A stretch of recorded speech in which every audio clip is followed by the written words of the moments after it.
Good evening. Happy Monday to all of you, and welcome to the Theology Mom podcast. I'm Krista Bontrager, and I hope by God's grace that you and your family are staying well and healthy. I am still battling a little bit of a cold like virus, we'll call it. And so I am pre recording again tonight, just in case I have a coughing spasm. We can edit it out because, as you know, with a certain cold like virus, that coughing spasm can be apocalyptic. But I wanted to continue the conversation that we started last week about the chosen. I've had so much positive feedback. Many of you found the stream helpful, gave you some new things to think about, appreciated the analysis, and we're just going to continue that tonight. So please make sure to like the stream, share the stream with your friends, your pastor, and people that you know that love the chosen, that maybe their eyes haven't yet been opened to certain issues. Um, and maybe share it with the students in your life, the teenagers, to help them think critically and to sharpen their analysis skills. So make sure that you are also subscribed on YouTube, because sometimes YouTube likes to help you decide to unsubscribe. Not really sure how that works, but make sure that you are subscribed, and so you won't miss the next time I go live. So, this episode in particular is going to be a deep dive into two very common and specific claims related to the Church of Jesus Christ and of Latter-day Saints. I'm going to address two key objections, and these are the objections that I hear on my social media coming up time and time again. So, claim number one that I'm going to address is Dallas Jenkins is smuggling LDS theology into the series. This is something that many people have written on my social media. So I thought, okay, that's a claim. I will look into that claim. Claim number two is that Dallas Jenkins thinks LDS people worship the same Jesus as historic Christians. Okay, so these are the two claims that this stream is going to address. Now, before I get into all of this, I do want to say a quick word about an observation that I have seen on social media. Um,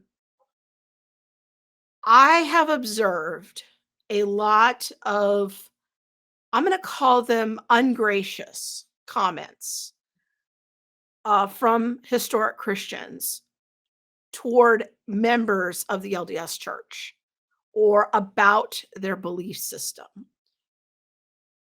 There are a fair number of comments of people, even on my social media, who speak about LDS people and LDS beliefs in fairly dehumanizing ways.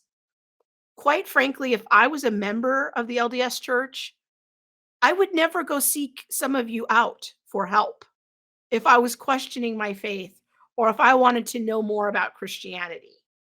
Um, there are a number of people that have come on my page that if I was an LDS member and you were in my family, I would just be like, no, this person isn't safe. I can't go explore my questions with Uncle Joe or Aunt Jean because I've seen their posts on social media and they talk in crazy ways about people like me. As I like to say, that's not a party I want to go to. So that is not going to be my approach in this video. Now, I want to be clear that I have disagreements with LDS theology. As Dallas Jenkins has said in nearly every interview I have watched with him, he has said this very clearly. I have differences of beliefs and theology with members of the LDS church. He has said that very plainly. I am also saying this plainly, but I know for some of you, you will not be satiated until I condemn everything in in the most strong terms, and that's just not what I am going to do. My hope is to always talk about differences in a way that doesn't so completely villainize the point of view that I'm disagreeing with, that it dehumanizes the people who hold that belief. Because I want those people to come seek me out if they ever have legitimate questions about their faith or their belief system or their worldview, that they want to investigate other possibilities. I want to present other people's positions as fairly as I can. My friend Ken Samples calls this the golden rule of apologetics. I want to treat other people's positions as fairly and as accurately as I can, because that's how I would want my viewpoints to be presented. So, this is not going to be a video where I am going to absolutely decimate members of the LDS church. Some of you may think I am being too charitable because I'm being too nice. I can live with that. Um, so, with that said, how can we think through these two specific claims? Well, um, what we're going to do is first talk about some general principles of good research. And then we're going to apply those principles to evaluating these two very specific claims. Um, the first thing my overall goal in many of my videos is to help train Christians to be balanced, healthy, and biblically mature. Okay. Part of being those things is not overreacting. It's not just immediately getting in all of your emotions. And it's definitely not animating yourself and making a bunch of call out videos. Okay. If we're going to defend the faith, a big part of that is not just having ready answers. It's also learning how to be an emotionally balanced and mature, healthy person, Christian, someone who manifests the fruit of the Holy Spirit. Okay. So here's what we ought to be doing instead. Asking questions. Asking questions. There are so many people on my social media lately writing comments with so many assumptions. And what this immediately tells me, when you do this, is that you probably have not asked enough questions first. You've made a lot of assumptions. So the first thing you want to do when you're doing research on something, you hear a claim on a YouTube video, you hear a claim from your pastor. What is the first thing that you do? You don't get all in your emotions, or if you do, you wait for yourself to calm down first. You start asking questions. I wonder what he meant by that. I wonder if this is the first time he's ever said that or if he's ever said that before. I wonder what his evidence is for that.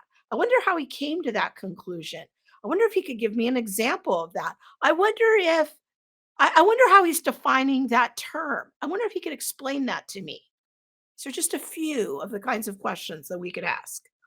Secondly, we can gather data. We need to go out and look. So if your pastor makes a claim, maybe instead of gossiping about him, maybe you go make an appointment with him and you ask some of your questions. Maybe instead of going and jumping in a social media group, you just go to him directly. Gathering data can also look like what I've been doing for this series is I go watch a lot of interviews. I go look for what are called primary sources. I don't go to discernment blogs where they quote Dallas Jenkins. I make the extra effort to go find the original interview where Dallas Jenkins said such and such thing, and I watch it in context in order to see what was really said and what the big idea was and that kind of thing. So you're going to have to gather some data. Third is you want to establish the truth using multiple witnesses. This is a very biblical principle, establishing the truth of the matter through two or three witnesses. So again, you're going to want to use primary sources. You're going to want to look for clarifying statements. If you are confused about something that was said, chances are other people were confused too. And chances are there's a clarifying statement somewhere. So make some effort to go look that up. Don't, again, just immediately jump to a conclusion based on hearsay of what somebody thinks they heard someone say, or it was on a discernment blog or whatever.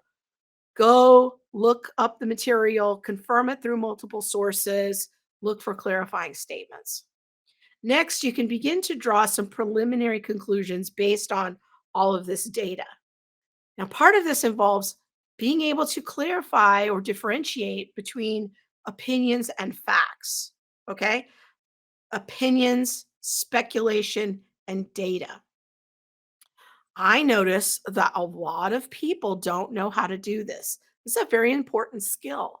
So this might be something you have to work on. This might be something that you got to get a second opinion about. Maybe ask your spouse or a trusted friend or a spiritual leader or pastor. But begin to draw preliminary conclusions based on the data. And by preliminary, I mean hold them loosely.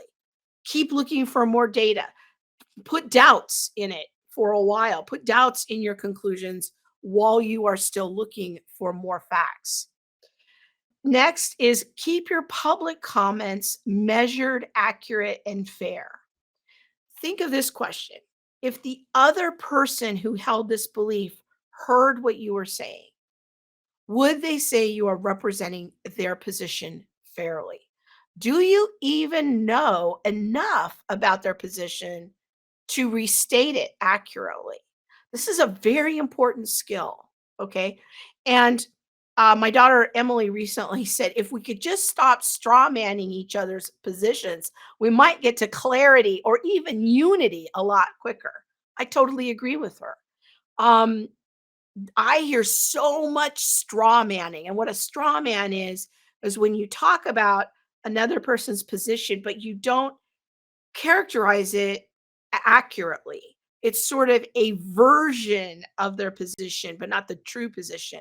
And so it's able to be knocked over like a straw man really easily. That's what a straw man argument is. I hear this so much when I see on social media, on my social media, people talking about Roman Catholic positions. Almost never do people on my social media actually understand what Catholics believe. They hear it out there in the atmosphere somewhere what they believe. This is also true of people in the New Apostolic Reformation. I hear all kinds of straw man arguments and statements and summaries of what people in the NAR believe that I just read it and I like that's not even true. They don't believe that. That's not accurate.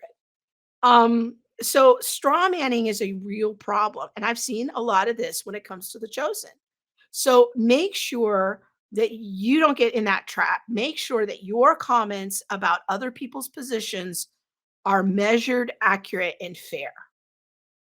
Next is be open to new data. Continue to look. Remember what I said about preliminary conclusions. Okay. So you want to keep searching. You want to keep asking questions. You want to keep looking because, especially if you're going to make statements publicly, you want to make sure that you have done your due diligence. Okay. And sometimes you miss it. Since I posted the first couple streams on The Chosen, people have sent me more stuff. I'm like, oh, I haven't seen this. I've watched a lot of content related to The Chosen, but I'm still learning. So we're in this together. Be open to new data.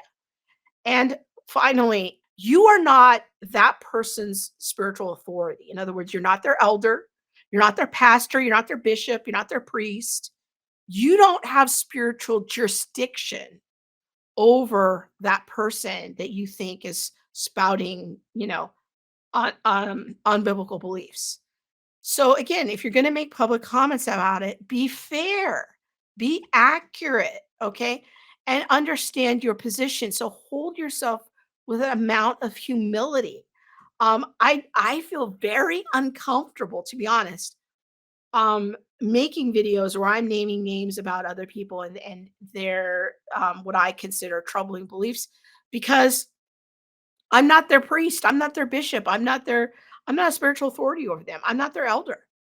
I'm just a woman on a small side of the internet trying to help other Christians think more carefully about the Bible. Okay.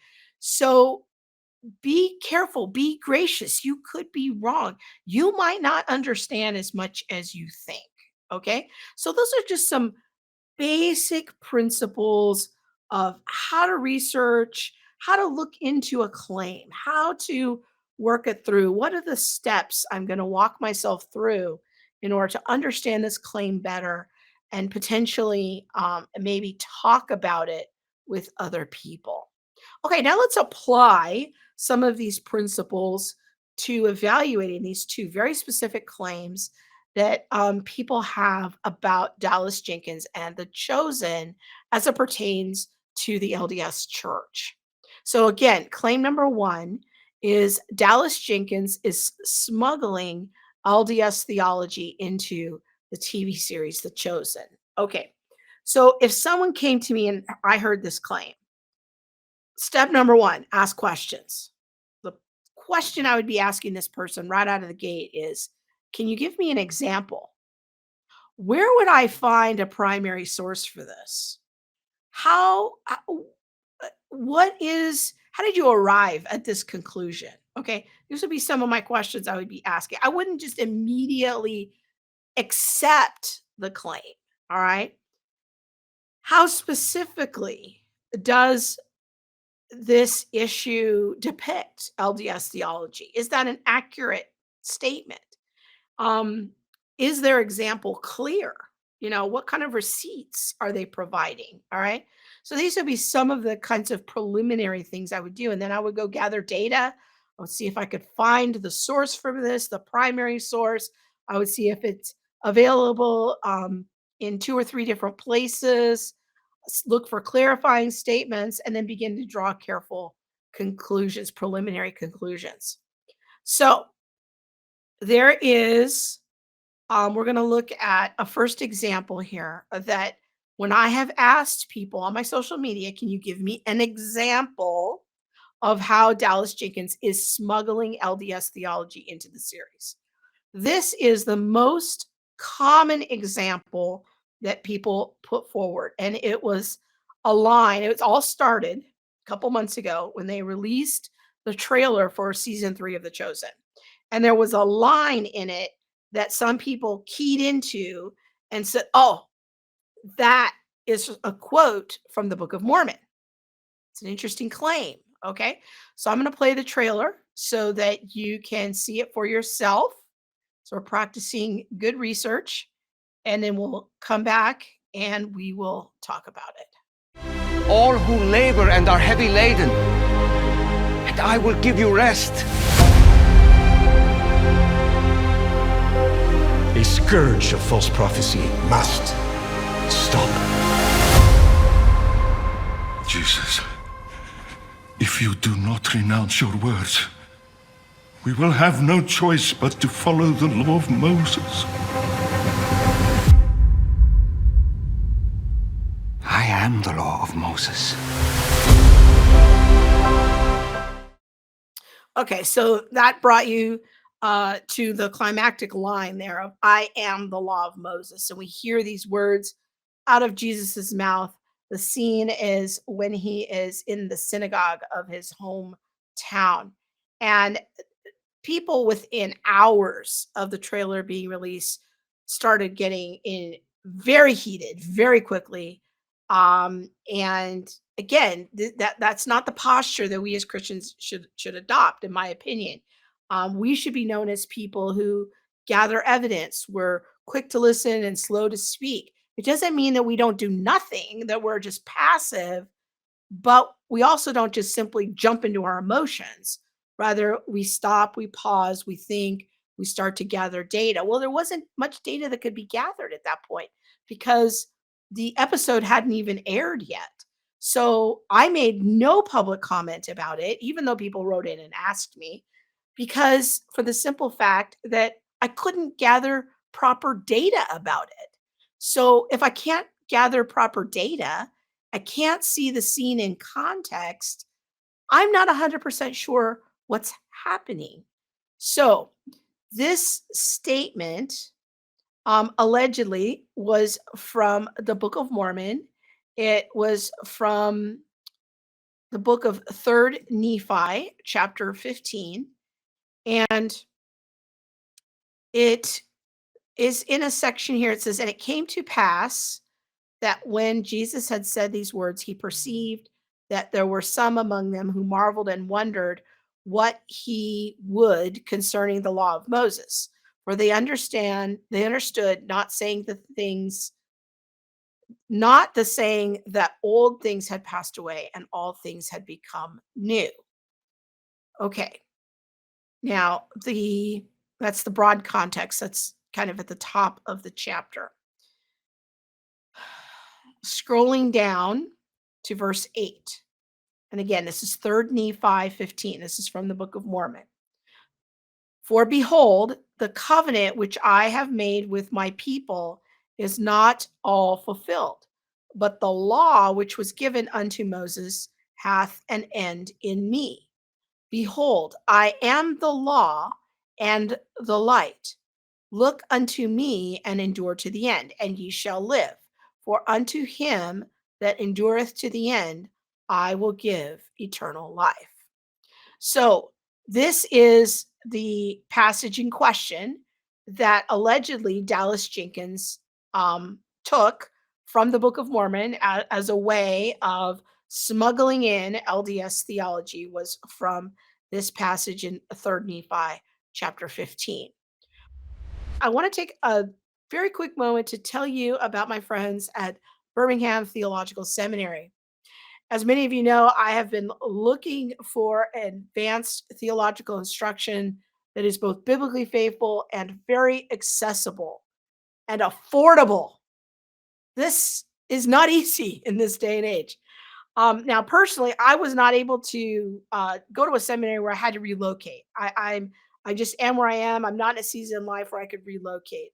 I needed to find a program that had live instruction and it was on Zoom, so I could see my professor face to face. I could talk to him. I could talk to the other students in my cohort, and that is one of the major reasons I chose Birmingham Theological Seminary. It's also the school where Monique is going and pursuing a Master of Arts in Public Theology, which is a very unique degree that not a lot of conservative seminaries have. The classes are rigorous, the schedules are flexible, the tuition is ridiculously affordable due to their generous donors and church partners. Now, the professors at BTS are intensely committed to providing biblically faithful, non woke theological education. I would say probably 90% of their faculty are also pastors and ministry professionals. They're not just ivory tower eggheads, they're in the trenches doing day to day ministry. Another unique feature of BTS because they're not all a bunch of professional academics.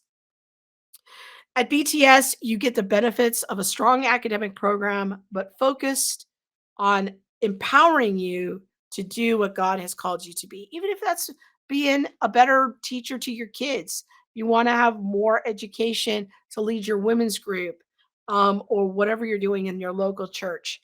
If you're ready to start your journey with faithful, accessible theological education, go check out Birmingham Theological Seminary and see if they might be a good fit for you. Now we're going to watch a section of the scene in its context.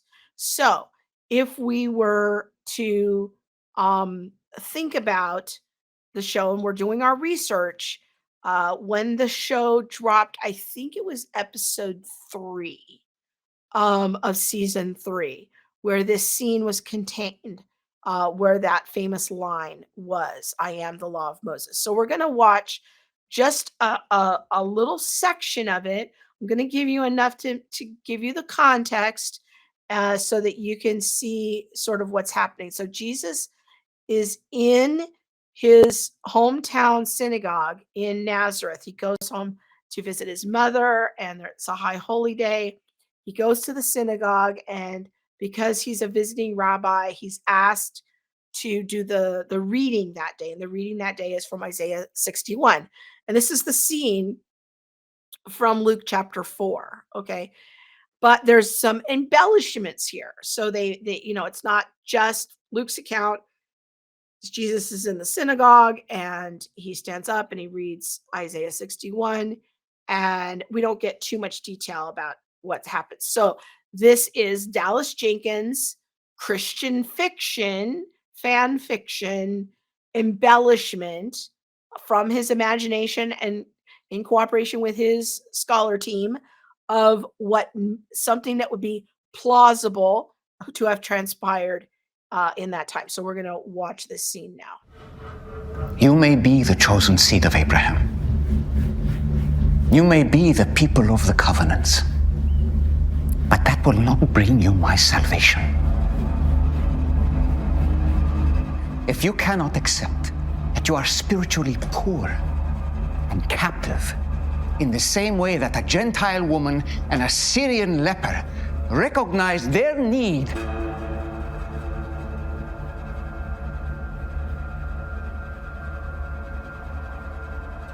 if you do not realize that you need a year of the Lord's favor, then I cannot save you.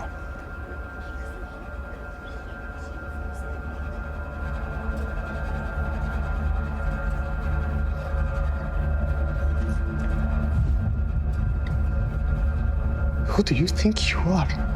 This is what Hannah talked about. That he even called himself the Messiah. Are you claiming to be the Messiah? Or are you merely claiming to speak for the Lord as a prophet?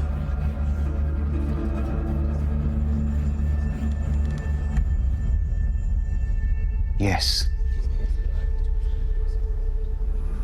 You are a false prophet. Dwarf, that is quite a thing to say. Jesus, maybe we should leave. Lazarus, you're his friend. You cannot be involved. You know what the law of Moses We are all his friends, Aaron. We cannot say things like this. Jesus, stand up at once. Rabbi, please. Rafi, come with Jesus and me. We will leave, and you can all continue the service. Rabbi Benjamin has asserted false prophecy, and I cannot argue. You said you saw the miracle. He's saying only he can save He us. did not use those words. It's what I meant. Jesus, you're not helping. Stop. He's saying we are not the holy ones chosen. Now, he did not say that. In words, a book of Moses. But the prophet who presumes to speak a word in my name that I have not commanded him to speak, that same prophet shall die. Rabbi Benjamin, I beg of you, not this. Lazarus, it's fine. Jesus, they're going to...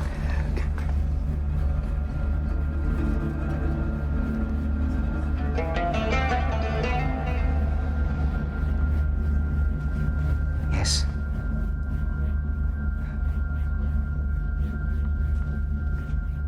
Jesus, if you do not renounce your words, we will have no choice but to follow the law of Moses.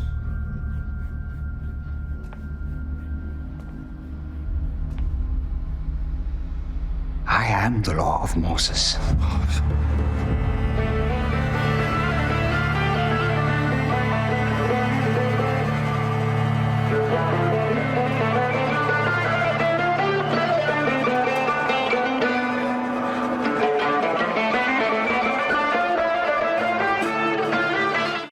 Okay, so I know it was a long scene, but I wanted you to see the whole thing in context and to think about it. Now, you get quite a little different perspective than just that one little soundbite that we saw in the trailer. So as part of our data collection, we're looking at the whole thing in context, okay?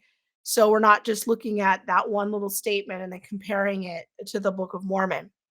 Now, I think that as we're collecting our data, I'm not gonna come to any big conclusions yet. All right, that's a piece of data that we just looked at. Now, one of our steps in our research is to look for clarifying statements.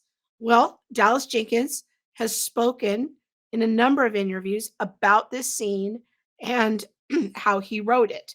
So we're going to watch a very short clip here from an interview that he did where he talks about this scene. Of course, I'm not quoting from the Book of Mormon.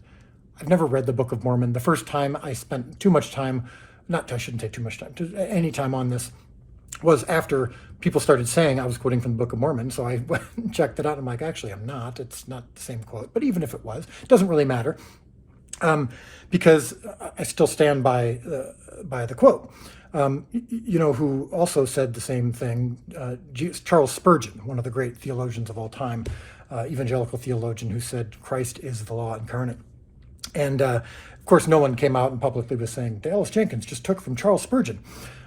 But here's the spoiler alert. I wasn't taking from either of them. It's not that revolutionary of a concept, which I'll explain in just a moment.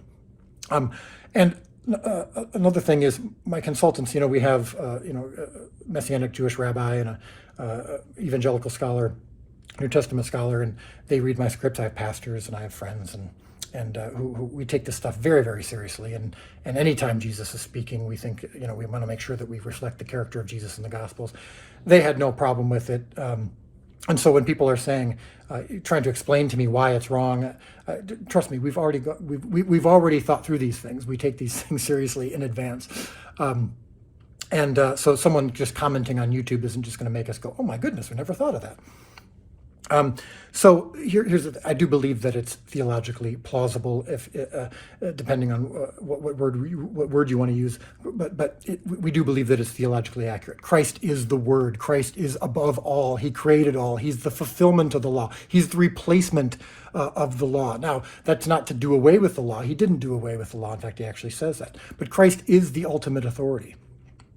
And so when he says, I am the law, it's kind of the equivalent. It's in many ways, it's a figure of speech, of course, because Christ didn't actually say these exact words in Scripture. We don't know if he said something like that or not, but we think that it's certainly possible. But it's like when an ultimate authority goes to someone's house, and let's say they're confronting a citizen, and the citizen says, I'm going to call the police. I want to talk to the police. If that person says, bro, I am the police. Now, they're not actually saying they're the police. They're saying, I am your ultimate authority. What you think is the ultimate authority, what you are trying to appeal to, that's me. I'm replacing what you put in your mind as the ultimate law. Okay, so that is one aspect of Dallas Jenkins' response to this claim, this accusation, assertion that he is smuggling in LDS theology. This is the most common example, is this one line from The Chosen. I thought it was interesting. Also, I want to share with you, as part of our data collection, is this post that Dallas made more recently on Facebook, on his Facebook account. He says, the sermon I read that informed most of the big synagogue scene in episode 3 of season 3 of The Chosen is This Brilliance from John MacArthur.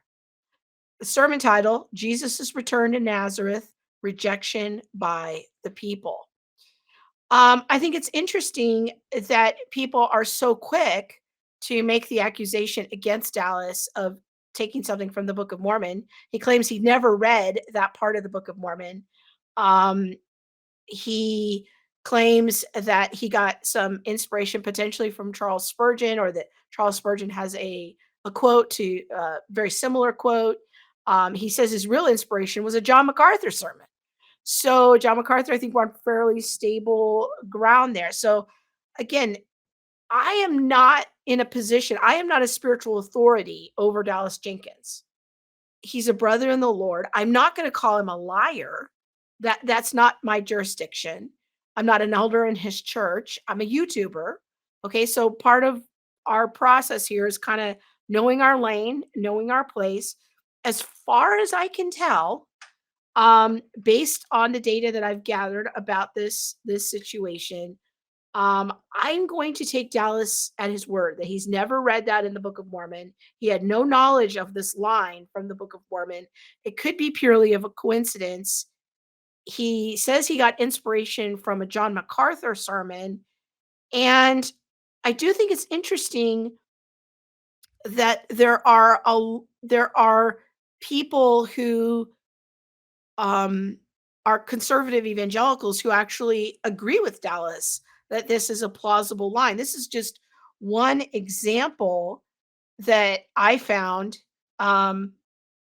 of some YouTubers. They're messianic. They kind of have a messianic Jewish perspective. I think one of them has like a PhD in messianic Judaism, and they had the opinion. I'm going to play this clip, just a couple minutes of their analysis of the scene from a messianic Jewish perspective and what they had to say about it. So, just to speak to this, I am the law of Moses, because so many people are up in arms about this. Yeah. But so, I mean, first of all, he's saying he's not speaking English.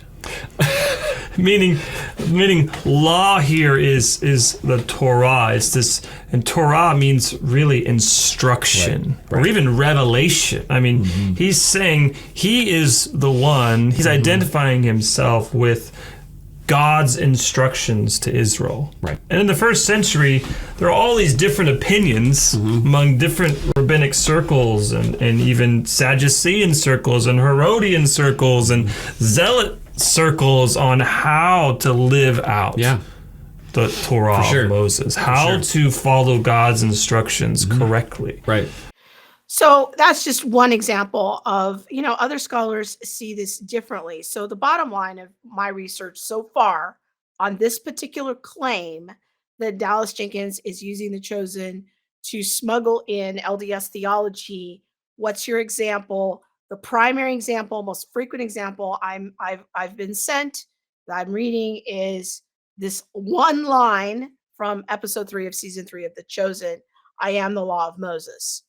Quite frankly, after the research I've done, I'm just not convinced. I do not think this is a slam dunk heretical statement. To meet the burden of proof that The Chosen is a Trojan horse for LDS theology, in this instance, I think at best, this is maybe like one of those issues. It's like, okay, it's a piece of data. I'm going to put it up here on the shelf. I'm going to keep my eye on this. All right. But I think it's a stretch, to be honest, to say that this is unequivocally a Trojan horse for LDS theology. I think, given the context, it is much more plausible that the analysis of what's given here in this from these Messianic Jewish scholars is much more plausible in the whole context of the scene. I think that what Jesus is saying is, if you really want to know how to obey Torah, follow me. That's what I think that the line is. I'm going to take Dallas Jenkins at his word. I'm not going to call him a liar, that he's never read that in the Book of Mormon. He's not really read the Book of Mormon. He's admitted in interviews he's read parts of it. But as have I, as have many Christians have read parts of it, because our LDS friends wanted to draw our attention to something or recommended that we read a certain passage. But I just don't think the burden of proof has been met, that this is a slam dunk example of a Trojan horse for LDS theology. Now, again, we could keep it open as a possibility, an open conversation.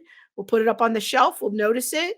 We'll continue to gather data. But I do find it interesting that I try to do some preliminary kind of cursory research. Are there LDS official entities claiming that this line is from the Book of Mormon? Like the people who believe in the Book of Mormon and advocate for the Book of Mormon, do they see this line as being compatible? Like, oh, look, Dallas is starting to bring in LDS theology into The Chosen, because there are many LDS people that like the show. I'm not seeing that. If you have those receipts, send them to me, because again, I'm going to be open to more data. But I looked at several LDS funded news sources, and I couldn't find anything where they were suggesting, yeah, Dallas Jenkins, he's starting to incorporate our point of view into the show. But this controversy did make me think about a question that we could be asking. And that is, if I were a member of the LDS church, are there aspects of The Chosen that contradict my theology of Jesus or agree with my theology of Jesus? I think that could be a helpful question to ask. Like, are there scenes that are in The Chosen that I, as an LDS member, see as like, wow, this is really outside my belief system? Now, I was talking to my friend Melissa Doherty about this question. She had a couple of ideas. I got a couple ideas too. I'm going to keep my eye on this issue. But again, that's just something to kind of put up here on the shelf. We're going to notice it. We're going to think about it. We're going to keep our eye on it. Let me get into kind of a second common example that people have posted on my social media as an example to illustrate the claim Dallas Jenkins is smuggling LDS theology into the series. And that is the depiction. There were a couple of scenes in season 2 where Jesus appears to be writing and rehearsing the Sermon on the Plain that's described in the Gospel of Luke. And the question that many people have asked is, does this call into question Jesus's omniscience? And is this an evidence of LDS theology? Well, the first thing we want to do is begin to gather data, look for any sort of responses, because chances are, if a lot of people are asking this question, the person has responded. So, sure enough, I'm going to share with you a Facebook post that Jenkins did recently in response to this very issue. He says, this is from a Facebook post dated January 11th, 2023. I occasionally see questions related to our portrayal of Jesus in terms of his omniscience. Do we portray him as knowing everything all the time? Does Dallas hold the foundational belief that Jesus is God? Here's his response. There is no evidence that Jesus walked around knowing everyone's thoughts all the time. And there is, in fact, ample evidence that he didn't always know everything. Unless you think he was lying when he asked where Lazarus was buried, or when he asked who touched him. There are, in fact, conservative Bible scholars who love Jesus just as much as the Jesus was God and knew everything at all times crowd, who reject the God goggles perspective and hold fast to Philippians 2:6. We'll look at that in just a second. We even get equal criticism from both sides. Some say they don't like the scenes where Jesus doesn't know everything, such as the servant prep scene that caused brains to fry. Some say they don't like the Jesus with God goggles on all the time. Welcome to 2,000 years of debate about the hypostatic union. Now, the hypostatic union, this is Krista for those on the podcast. I'm stopping reading the post for a minute. The hypostatic union is the classical Christian belief that Jesus was fully God and fully human. Okay, so hypostatic union is just a big fancy theology word to depict that very basic idea. Okay, going back to Dallas's post here, which for the record, I do believe. How do we reconcile that? My personal belief and approach in the show is that Jesus was often granted wisdom from his Father that could only come from God on the throne, which allowed him to know things in certain gospel stories.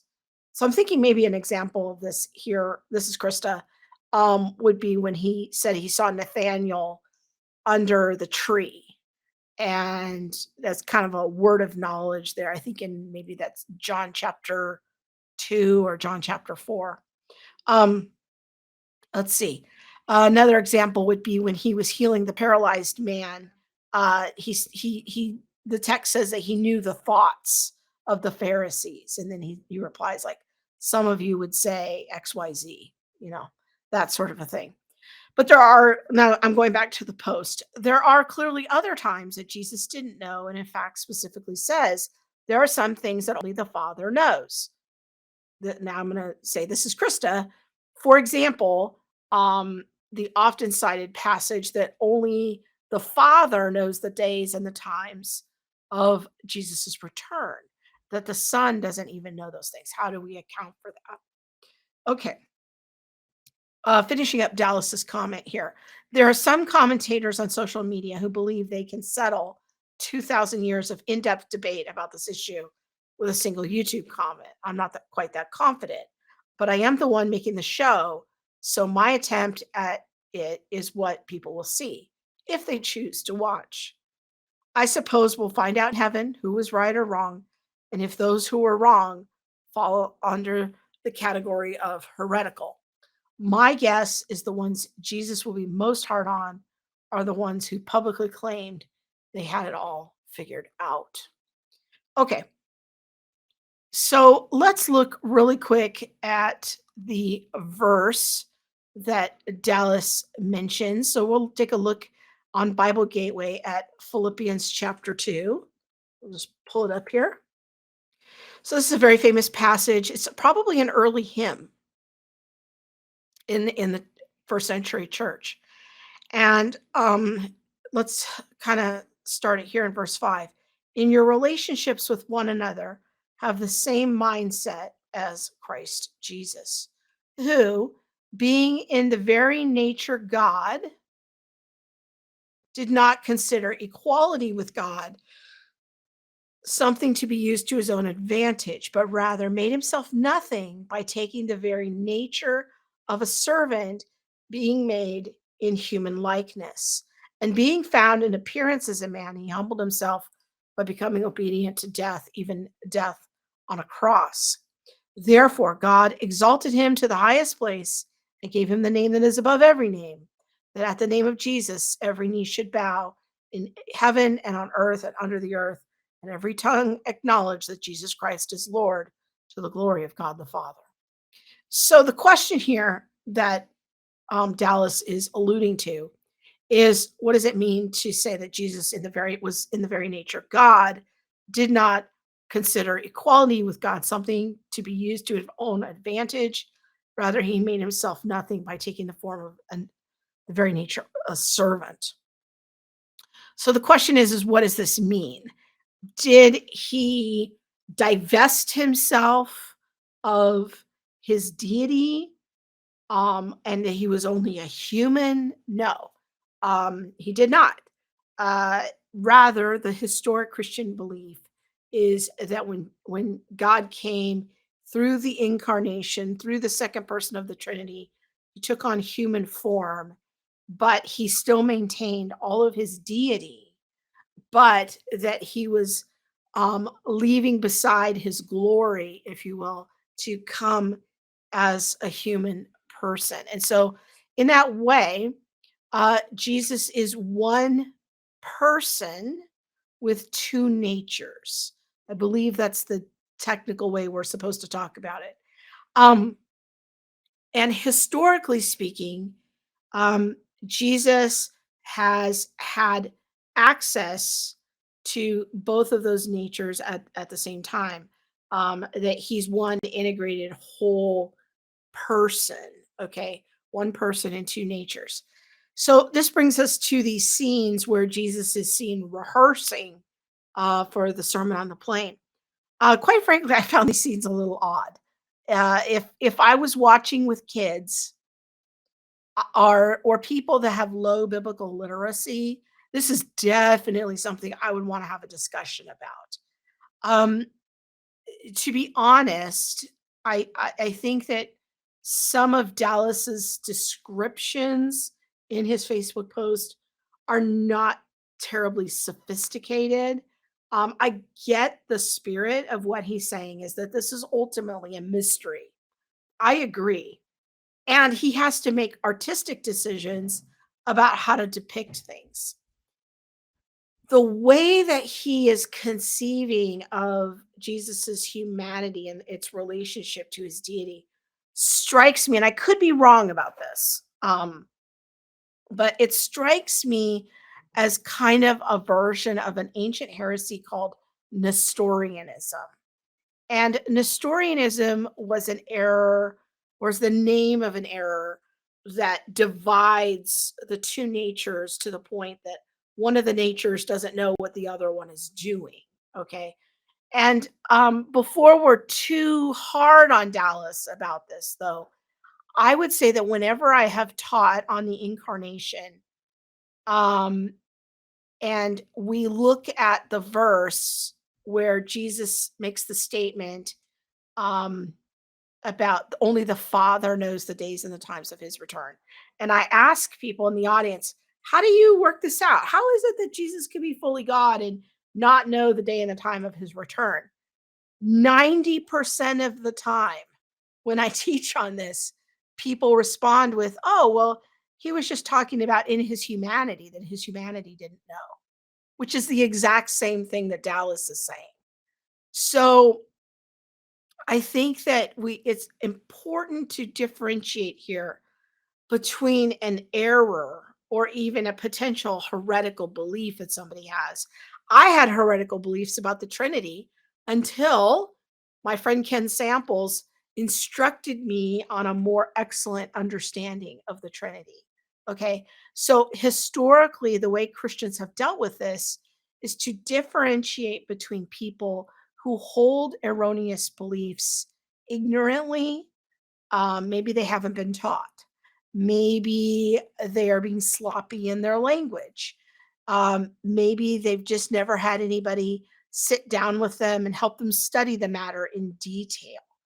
Um, and Versus a person who their elders have met with them, the people that are in spiritual authority have met with them and have talked to them and tried to instruct them and read books with them and look at the scriptures with them and all of this. And they are resistant and they are saying, no, firmly, this is what I believe.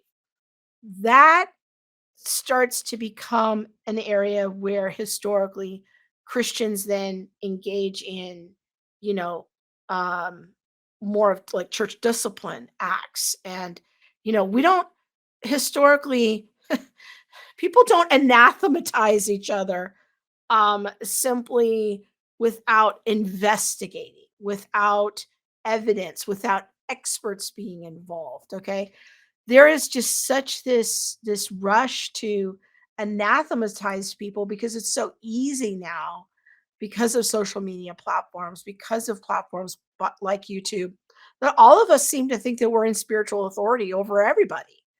And truly, that is an issue for again local church elders to handle. So, um, is Dallas Jenkins in a heretical belief 100%? Do I know this to be a fact? No.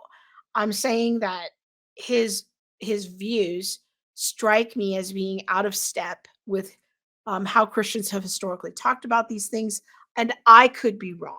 Okay, and I am not in spiritual authority over him.